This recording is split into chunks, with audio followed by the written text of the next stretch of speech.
I'm standing in front of Springfield High School, about a mile from the Abraham Lincoln Presidential Library and Museum.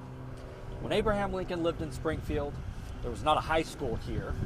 This was a site known as Hutchinson Cemetery, and it was here that his second-born son, Edward Baker Lincoln, was buried. On March 10, 1846, the Lincolns welcomed their second son into the world. It was an exciting time for Lincoln's political career. He had just gained the Whig nomination for Congress, and he named his newborn son after the man who made his nomination possible. 5 months after Eddy was born, Lincoln was elected to Congress. The Lincolns took their children to Washington with them, but life for a freshman congressman's family was not as glamorous as they thought it might be. After a few months in the nation's capital, Mary and the boys relocated to the Todd home in Lexington, Kentucky. The Lincolns kept in touch through a series of letters. These letters illustrate how deeply the Lincolns loved their children.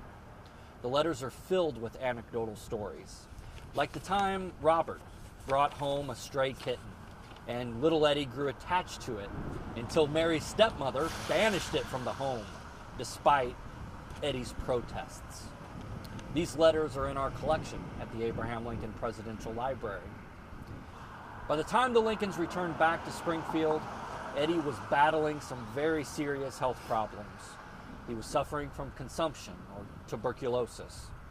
After an excruciating 52-day illness, on February 1st, 1850, little Eddy lost his battle. Eddy was buried here at Hutchinson Cemetery.